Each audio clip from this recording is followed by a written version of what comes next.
네, 이번 제96대 서울지방변호사회 회장 선거엔 모두 3명의 후보가 출마해 3파전으로 치러지고 있습니다. 법률방송은 서울변회장 출마 후보들과의 대담을 준비했습니다. 오늘은 첫 순서로 기호 1번 박종우 변호사 모시고 얘기 들어보겠습니다. 변호사님 어서 오십시오. 네, 안녕하세요. 네, 일단 간단한 자기소개와 인사 말씀 부탁드리겠습니다. 네, 서울지방 변호사 회원 변호사 여러분, 그리고 법률방송 시청자 여러분 안녕하십니까? 저는 이번 제96대 서울지방 변호사회 회장 후보 기호 1번으로 출마한 박종우 변호사라고 합니다. 네, 이렇게 인사드리게 되어서 진심으로 영광으로 생각합니다. 네, 심플하게 말씀해 주셨는데 예. 출마의 변도 한 말씀 해주시죠. 네네. 저는 지난 2년간 네. 제95대 서울지방변호사회 네. 회장으로 일했습니다. 네. 회장으로 2년간 일하면서 네. 우리 서울의 회원 변호사님들로부터 네. 분에 넘치는 관심과 응원을 받았습니다. 네. 그래서 그 관심과 응원에 네. 조금이나마 다시 보답을 좀 드리고자 재선을 감히 네. 결심을 하게 되었습니다. 네. 재선 출마 결심까지는 굉장히 네. 고민이 많았습니다만은 네. 이렇게 지난 2년간 제가 수행해온 네. 회무에 대해서 우리 회원 변호사님들로부터 좀 평가를 받고 네. 또 이렇게 회무의 연속성을 위해서 다시 한번 네. 회원님들의 선택을 구하는 것이 네. 회장으로서의 좀 책임 있는 자세가 아닌가라는 생각에 재선 출마를 결심하게 되었습니다. 말씀하신 대로 서울변회장 재선 도전은 박종우 후보가 이번이 처음인데 예. 재선에 도전하게 된 이유나 명분을 조금 더 디테일하게 설명해 주신다면 어떤 게 있을까요? 일단 저희 지금 네. 지난 95대 집행부가 네. 2년간 회무를 수행해 오면서 네. 이제 2년이라는 시간이 이제 길다면 긴 시간이고 짧다면 네. 짧은 시간인데 네.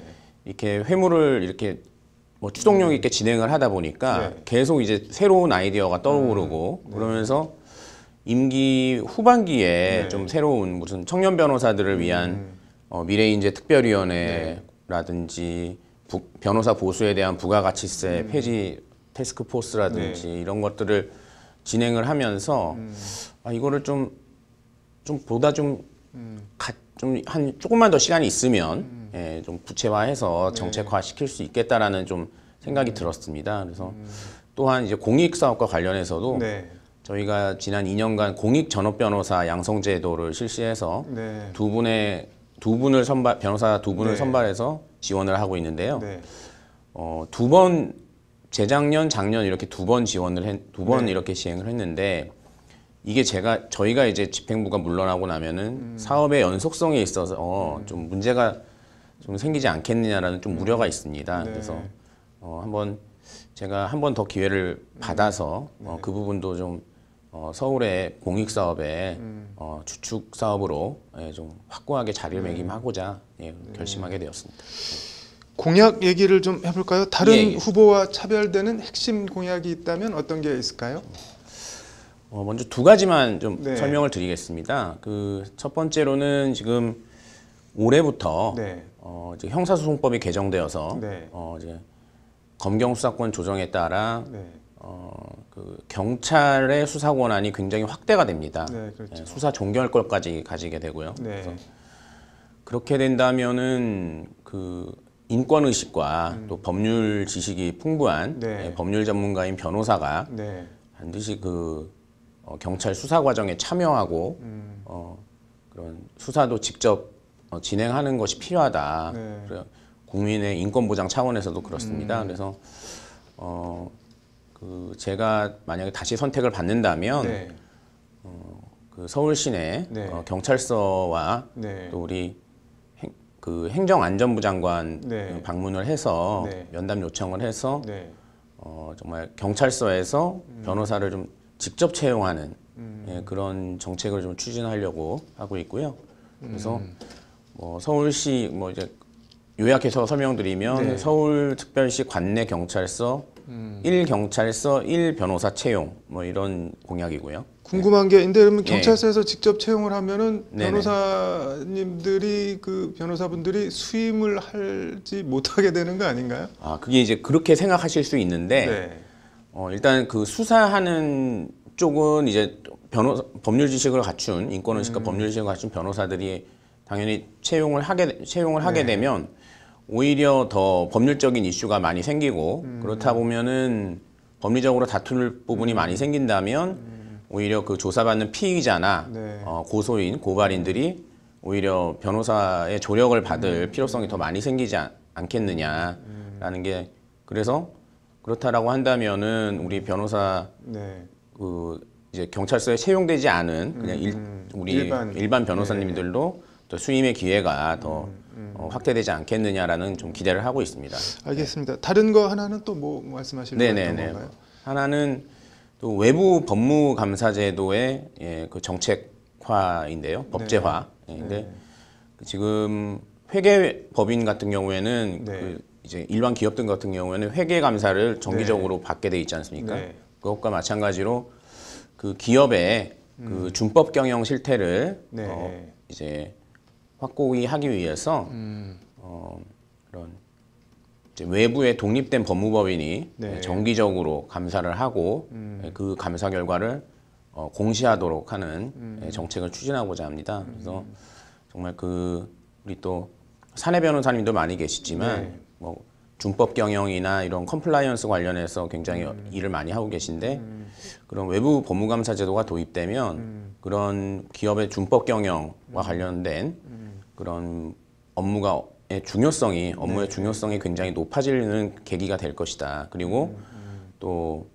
우리 변호사들의 직역 확대에 있어서도 큰 도움이 되지 않겠느냐 이런 판단이고요. 그래서 이런 뭐 다시 선택을 받는다면 이 부분에 관심이 있는 의원들이 굉장히 많이 있습니다. 그래서 의원실과 공동으로 심포지엄과 공청회도 거치고 그래서 바로 최대한 빨리 법안을 발의할 수 있도록 자본시장법과 이제 상법인데요. 개정안을 발의할 수 있도록 노력할 예정입니다.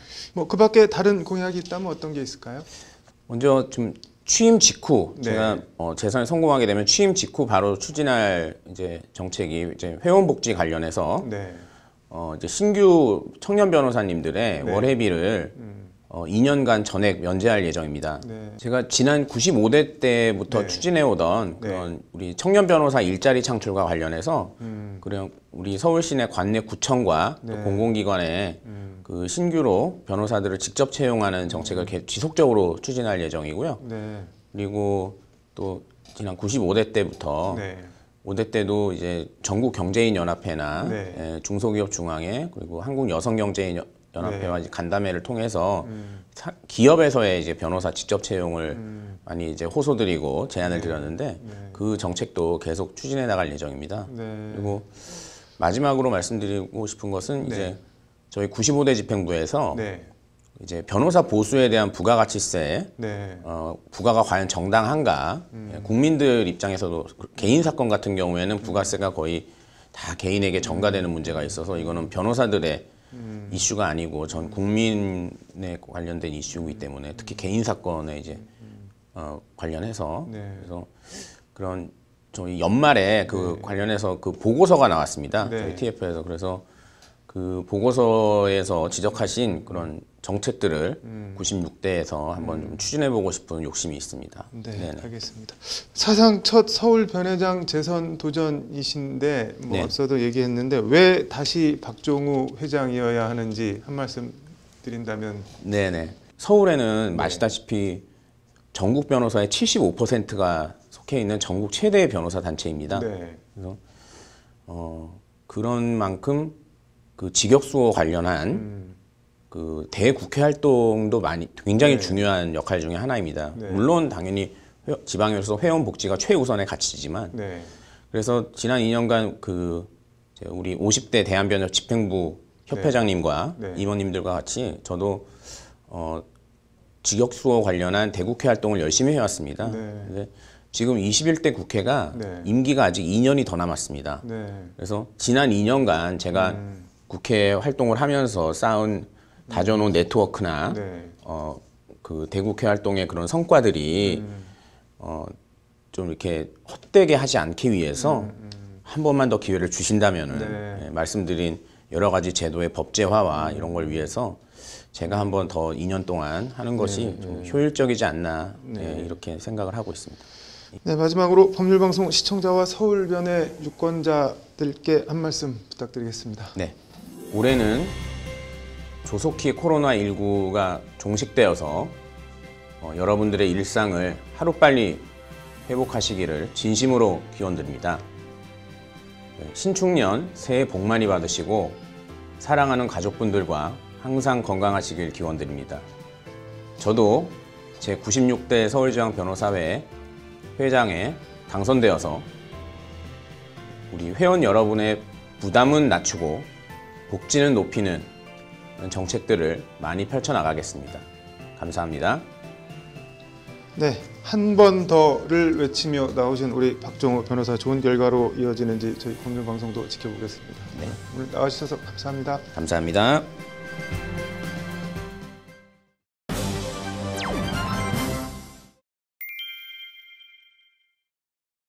네, 도널드 트럼프 미국 대통령이 트위터와 페이스북에서 퇴출된 것을 두고 여러 논란이 일고 있습니다. 표현의 자유 측면에서 논쟁거리가 많은 것 같아서 다뤄보겠습니다. 윤수경 변호사의 이슈 속 법과 생활입니다. 윤 변호사님, 트위터에서 뭐 영구 퇴출된 결정적 계기가 의회 난입, 이걸 뭐 선동했다는 거죠? 네, 그렇습니다. 그 트럼프 대통령은 네. 줄기차게 그 이번 미국 대선에서 선거 부정이 있었다라고 네. 주장을 해왔는데요. 네. 그러면서 자신의 주장을 믿는 사람들을 네. 애국자로 표현하고 네. 사실상 의회 난입을 선동하는 글들을 트위터에 올렸다고 합니다. 네. 이에 이제 미국 역사상 사상 초유의 의회 난입 사태가 벌어졌고 네. 이 과정에서 경찰관을 포함해서 여러 명이 죽거나 다쳤다고 합니다. 네. 이에 대해서 트위터는 현지 시간으로 지난 6일 네. 추가 폭력 선동의 위험성이 있다라고 하면서 트럼프 대통령의 트위터 계정을 폐쇄하고 사실상 영구 퇴출했습니다. 네, 뭐 페이스북도 비슷한 조치를 취했죠? 네, 그렇습니다. 그 페이스북은 네. 그 현지 시간으로 지난 7일 트럼프 대통령의 계정을 잠정 무기한 차단한다라고 밝혔습니다. 네. 저커버그는 우리 플랫폼을 민주적으로 선출된 정부에 맞서는 폭력적 봉기를 선도하는 데 사용하고 있다라고 하면서 트럼프 대통령을 향해서 직격탄을 날리기도 했습니다. 이게 뭐 사실 그동안 트럼프 대통령이 뭐 이런저런 황당한 주장을 좀 많이 해서 자초한 측면도 있는 거 아닌가요? 네, 뭐 그런 측면이 있는데요. 네. 먼저 그 대선 우편 투표 사기론이 대표적입니다. 네. 자신의 표가 사라졌다거나 바꿔치기를 당했다라고 하는 등 좀처럼 이해할 수 없는 주장도 하기도 했고요. 네. 그러면서 이제 자신의 지지자들을 향해서는 우편 투표도 하고 투표 당일날 네. 본 투표도 하라고 하면서 1급 중범죄를 선동하기도 했습니다. 네. 이게 뭐 돈도 돈이지만 표현의 자유 이슈로도 큰 논쟁이 있는 거잖아요. 네, 맞습니다. 그 트럼프의 네. SNS 계정 폐쇄에 대해서 네. 제드 루벤펠트 미 예일대 교수가 네. 빅테크로부터 헌법을 구하라라는 제목의 월스트리트 저널 칼럼에서 네. 계정 폐쇄는 네. 헌법 외에 정치적 판단을 내릴 수 있는 새로운 리바이어던의 부상을 의미한다고 비판하는 등 네. 그 표현의 자유 논란이 촉발됐습니다. 네. 여기서 말하는 그 리바이어던은 네. 구약 성서에 나오는 거대 바다 괴물로 네. 뭐 어쨌든 임의로 미국 대통령의 계정을 폐쇄해서 네. 헌법상 표현의 자유를 봉쇄한 트위터나 페이스북을 거대 괴물에 비유한 것으로 볼 수 있습니다. 이게 지금 유럽에서도 논란이라는데 그럼 뭐 어떤 내용인가요? 네, 그 독일과 프랑스에서도 트럼프 대통령의 SNS 영구 퇴출을 반대한다라는 입장을 현지 시간으로 11일에 밝혔습니다. 네. 트럼프와 앙숙이었던 앙겔라 메르켈 독일 총리도 네. 트위터나 페이스북 같은 민간 업체가 언론의 자유를 제한할 수 없다라는 입장을 밝혔습니다. 네. 그리고 그 슈테판 자이베르트 독일 총리실 대변인은 네. 기자회견에서 메르켈 총리는 선출된 대통령의 SNS 계정을 영구 폐쇄하는 데 문제가 있다고 생각한다. 네. 언론의 자유는 법률적인 틀 안에서 제한될 수 있지만 기업의 결정으로 그렇게 돼서는 안 된다라고 강조하기도 했습니다. 네. 그리고 클레망 본 프랑스 외교부 유럽 담당 국무장관의 경우에도 충격적이다라고 하면서 네. 그런 결정은 기업의 최고 경영자가 아닌 국민이 결정해야 하는 것이다. 네. 대형 온라인 플랫폼에 대한 공공 규정이 있어야 한다라고 말했습니다. 네. 이게 뭐 표현의 자유 침해라는 비판도 있지만 그럴 만하니까 그런 것 아니냐는 뭐 반론도 있을 텐데 뭐 개인적으로는 어떻게 보시나요? 뭐 요즘 이제 극단적인 여론 양극화와 네. 갈등을 조장하고 있는 소셜 미디어의 폐해가 끊임없이 지적이 됐는데요. 네. 기업들은 그 영향력에 걸맞은 조치다운 조치를 취하지 않고 있다고 볼 수 있을 네. 것 같습니다. 뭐 기껏해야 뭐 게시글을 숨김 처리하거나 네. 뭐 계정을 정기적으로 차단하는 정도였는데요. 네. 그동안 이제 미국 기업들은 네. 통신품위법 230조를 방패로 삼아왔습니다. 네. 소셜미디어 게시글과 영상 등은 개인의 책임으로 플랫폼 사업자 책임은 아니라는 면책 조항입니다. 네. 이번 의회 난입 사태도 기획에서 실행까지 모두 온라인 플랫폼에서 진행됐지만 이를 적극적으로 막지 않았는데요. 여기에 대해서 이제 전문가들은 소셜미디어 기업들이 광고 수입 때문에 네. 논란이 되는 극단주의자들의 언행을 사실상 눈감아줬다라고 비판을 하고 있습니다. 네.